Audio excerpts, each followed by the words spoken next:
Hello painting peeps and welcome. It's Kathleen from Koz Creations. Welcome to the No Bra Zone here in Fort Myers, Florida. I'm happy you joined me this evening. I haven't painted in a couple of days, and earlier today I was watching my friend Britta from Britta Clayton Designs. She was in a collab, and she did a beautiful, beautiful multiple traveling, I don't know, straight pour, ring pour. I can never keep them straight. She jiggled a little, so I'm gonna jiggle a little. And it inspired me to come out here and do one because I haven't done one in a while, and every time I do, it's extremely satisfying, and I end up being very, very fond of it. So that's what we're doing today. We are working on an Edge 14 by 18 gallery wrap canvas, Jerry's Artorama. Buy them on sale, buy them in bulks of 3 if the budget allows. And they're good canvases. They're probably my favorite. We're working with some yummy colors. First, let me introduce you to my base coat, or my flow extender. This is actually slop bucket paints that got reused, that were left over, got scraped up from the canvas, creams, pearls, maybe some Vallejo pearl medium. Just a bunch of neutral colors that were put in here. This is actually a little bit of a thinner consistency than my pour colors, and we're trying out a new paint that was sent to me, a nice little kit of metallics. So let's talk about that because it's really pretty. This is Milo Art Supplies acrylic paint, and this is their metallic copper. Comes in a set of 6, and it's rich, it's creamy, and yeah, I'm excited to give this guy a go. Let's take a closer look. Yeah, really, really pretty copper, so it'll be my first time working with that. We also have right here, we have a combination in this cup. Let's take a look. I'll also show you the consistency with a lighter color so you can see it a little bit better. But this is a combination of golden fluids in the Paynes gray, and one of my favorite paints that I found in a drawer. I thought I was out of it, and this is Charvin, and that is their Indigo. I got introduced to this paint a few years ago by darling Sarah Taylor. She uses it quite often, and I'm very, very fond of it. Right here is another color combination. We have golden fluids in the acrylic, in the teal, and I needed to thicken this up because it was very, very fluid. And I added to it Amsterdam Standard Series and the turquoise green. Now the pigment of the golden teal is so strong that it really did not change the color at all, but I needed to once again thicken this up to what I call a blob on a blob on a blob, or a fold on a fold on a fold. Thicker paints right here, golden fluids in the turquoise. Now, this was mixed. Well, they were all kind of mixed a little bit different because each paint has a different density. The Amsterdam paint's thick as molasses. I just add my GAC 800 to it, a nice squeeze.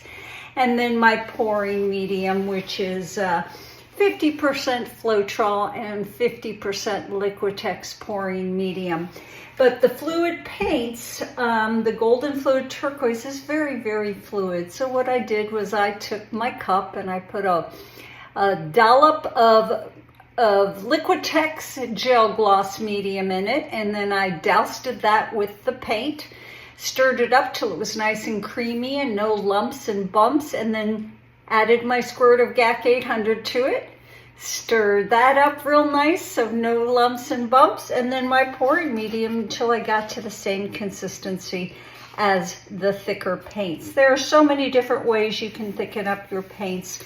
Sometimes I use Floetrol, gel gloss medium, and sometimes I just add a heavier body paint that is the same color hue to thicken it up. Right here, same with this. This got some Gel Gloss medium and then a couple of squirts of the golden fluids in the phthalo green blue shade. Stirred that up real good. Heavy squeeze of GAC 800 and then my pouring medium. Yeah, it's not rocket science, guys. You just want your paint consistencies to be very close. If not, one paint's gonna sink. It's gonna push another paint up.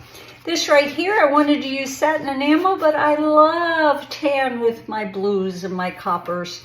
So instead of the satin enamel pure white, I'm using the satin enamel in the neutral beige. This was mixed the same as everything. About an ounce of paint in the cup, a big squirt of GAC 800, 2.5 parts of my pouring medium. And then we've got our little fold on a fold on a fold for the consistency. So one thing I'm going to do that Britta did a little bit differently, she made several cups, one at a time, and then poured them, poured the other cup, poured the other cup, poured the other cup, and she made a beautiful, beautiful design. Go check her out, Britta Clayton Design. She is on the tube and on Facebook.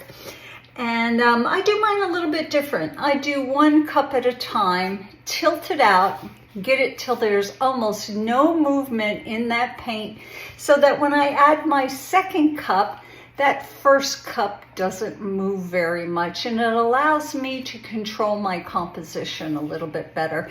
I'm also going to try to leave a bit more negative space, because sometimes acrylic pouring can be a little bit busy, which is okay sometimes, but I like negative space to kind of soften that busyness up and give your eyeballs a really nice place to rest. So that's the plan, but you know, sometimes these paints have a mind of their own and you have to change things up, but I'm going for it. Guys, thanks for being here always. Let's put some music on. Let's get busy.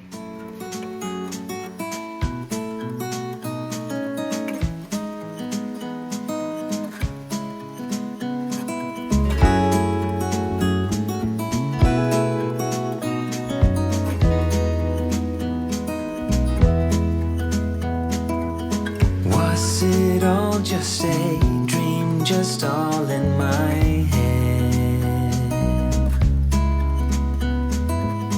Floating rivers upstream, the things that you said. Tell me and be honest, tell me, did you know that you would believe in me just like the winners know? Tell me and be honest, tell me, should I've known that you'd believe in me?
sky, watching stars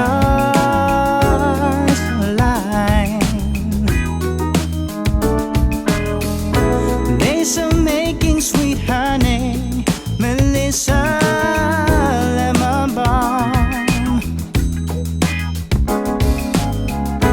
Nights as warm as your breath on my chest, so